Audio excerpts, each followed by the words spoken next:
বাংলাদেশের উত্তর পশ্চিমের নওগাঁ জেলার বদলগাছি উপজেলায় ঘুমিয়ে থাকা এই স্থানটি বর্তমানে পাহাড়পুর বৌদ্ধবিহার নামেই বিশ্বখ্যাত। এর আসল নাম সোমপুর মহাবিহার। এই মহাবিহার ১৯৮৫ সালে ইউনেস্কো কর্তৃক বিশ্ব ঐতিহ্যবাহী স্থান হিসেবে স্বীকৃত হয়। দক্ষিণ হিমালয়ের একক বৃহত্তম বৌদ্ধবিহারগুলোর মধ্যে এটি অন্যতম।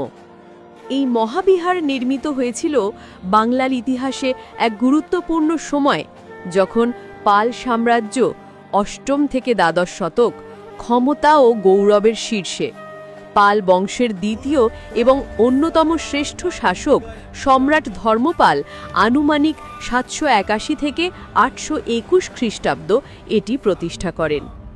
খনন কাজে প্রাপ্ত মাটির শিল এর সত্যতা প্রমাণ করে। তাতে লেখা ছিল, শ্রী সোমপুরে শ্রী ধর্মপাল দেব মহাবিহারী আর্য ভিক্ষু সংঘর্ষ। এই বিহারটি ছিল তৎকালীন শিক্ষা ব্যবস্থার এক বিশাল নেটওয়ার্কের অংশ। ভারতের নালন্দা ও বিক্রমশিলা মহাবিহারের মতো বিখ্যাত শিক্ষা কেন্দ্রগুলির সাথে এর নিবিড় সংযোগ ছিল। এটিই ছিল প্রাচীন বাংলায় বৌদ্ধ ধর্ম ও সংস্কৃতির প্রাণকেন্দ্র। স্থাপত্য শৈলীর দিক থেকে সোমপুর মহাবিহার ছিল অসাধারণ। প্রায় ২৭ একর জায়গা জুড়ে বিস্তৃত এই কাঠামোটি ছিল একটা বিশাল চতুর্ভুজাকার দুর্গের মতো।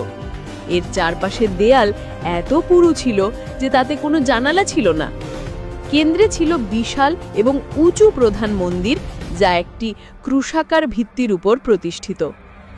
এই মঠটিতে মোট ১৭৭টি ভিক্ষু কক্ষ ছিল, যা সন্ন্যাসীদের বাসস্থান, পাঠ ও ধ্যানের জন্য ব্যবহৃত হতো। প্রতিটি কক্ষের সামনে দিয়ে বিস্তৃত বারান্দা ছিল, যা পুরো কাঠামোটিকে সংযুক্ত করেছিল। ধ্বংসাবশেষেও কেন্দ্রীয় মন্দিরের উচ্চতা প্রায় ৭২ ফুট। এই স্থাপত্য শৈলী এশীয় স্থাপত্যে এক নতুন দিগন্ত উন্মোচন করেছিল। পাহাড়পুরের এই ক্রুশাকার মন্দির স্থাপত্য ছিল এক যুগান্তকারী সৃষ্টি।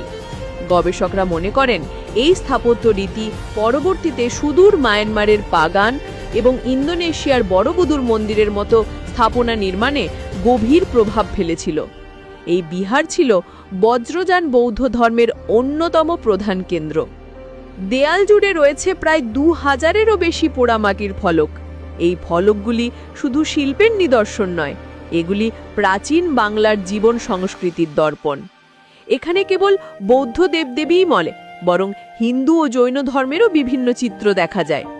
এই মহাবিহারটি ছিল বিভিন্ন ধর্ম ও মতবাদের পণ্ডিতদের মিলনভূমি। বিখ্যাত পণ্ডিত অতীশ দীপঙ্কর শ্রীজ্ঞান এখানে অবস্থান করে বৌদ্ধ ধর্মের চর্চা করেছিলেন।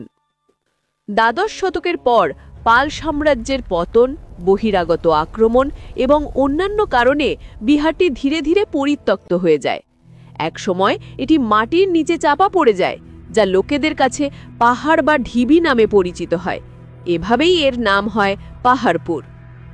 ১৮০০ সালের দিকে ব্রিটিশ সার্ভেয়ার বুকানান হ্যামিল্টন প্রথম এর ধ্বংসাবশেষ চিহ্নিত করেন। পরে ১৯২৩ থেকে ১৯৩৪ সাল পর্যন্ত ভারত ও বাংলার প্রত্নতত্ত্ব বিভাগের উদ্যোগে ব্যাপক খনন কাজ করা হয়, যা এর আসল রূপ প্রকাশ করে। পাহাড়পুর বৌদ্ধবিহার বা সোমপুর মহাবিহার বাংলাদেশের প্রাচীন ইতিহাস, স্থাপত্য ও শিল্পকলার এক অনবদ্য প্রতীক।